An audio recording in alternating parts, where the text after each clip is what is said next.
Hello, how are you? It's a windy day today, right? But we thank God for this wonderful day. Welcome back.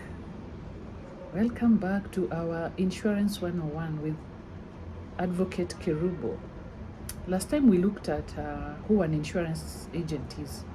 So today we are looking at why do we need insurance, right?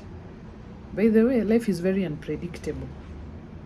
None of us wakes up to expecting to be involved in a road accident, fall ill, have our home damaged. Remember during the floods, what people went through, right?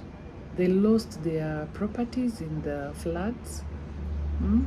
Their homes were damaged. Huh? It was so sad. Imagine looking at the way people were suffering that time. Eh? We hope these things never happen, but sometimes they do. The question is not whether risks exist. The question is, if something unexpected happened today, would I be financially prepared?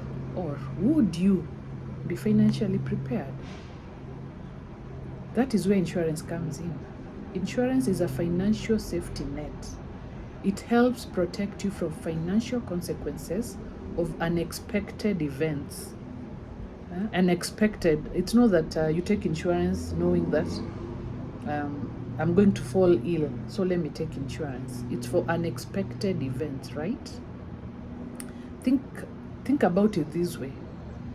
If your car is involved in an accident, repairs can cost hundreds and thousands of shillings. If you are hospitalized, imagine the medical bills.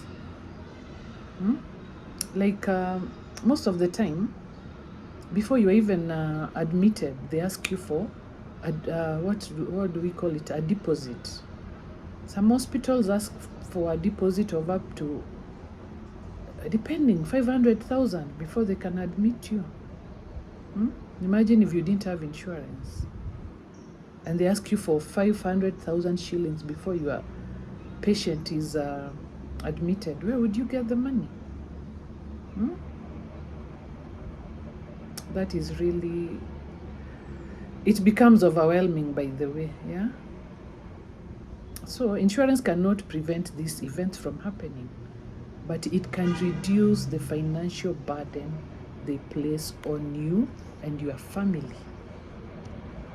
You get that?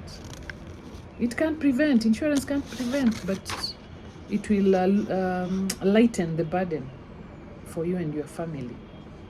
Many people think insurance is an expense, but I see it differently. Insurance is an investment in your financial security and peace of mind. That's very true. Imagine when you have, let's say, your car insurance, and you know it has insurance. You're like, I have insurance. If anything happens, I have insurance. So, yeah, you get that peace of mind. You don't, overthink of what is going to happen if I didn't have insurance and all that. It allows you to focus on rebuilding your life or your businesses instead of worrying about where the money will come from. Yeah, like the example I gave of medical. Let's say you had a medical insurance cover. I'll talk about the covers later, after I've covered the basic principles of insurance, the basic things you need to know about insurance. I'll talk about now the classes of insurance. Yeah, what I was saying about the peace of mind. Your family has a medical cover, for example, so you don't keep worrying what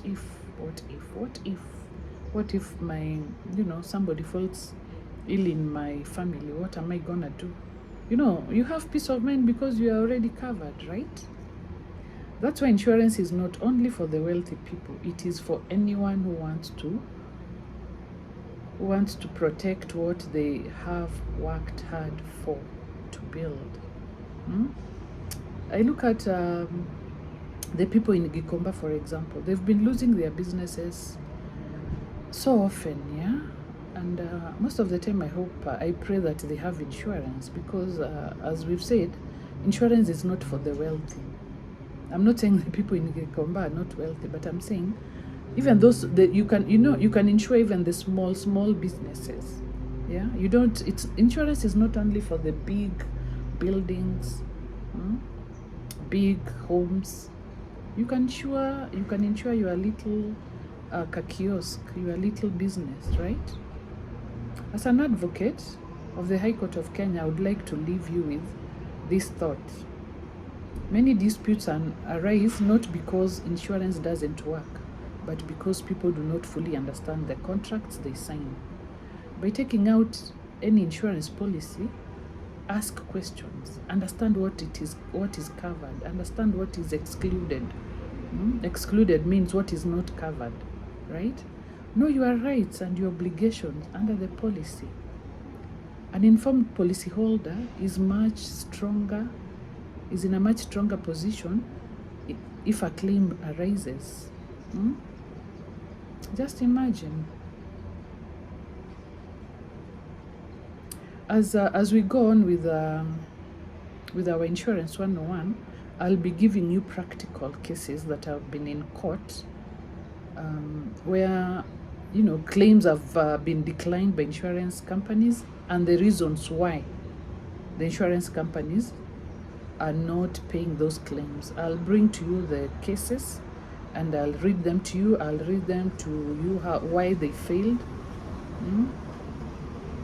so that you know what to do in case of a claim, so that you know when you are taking a policy what is covered, what is not covered.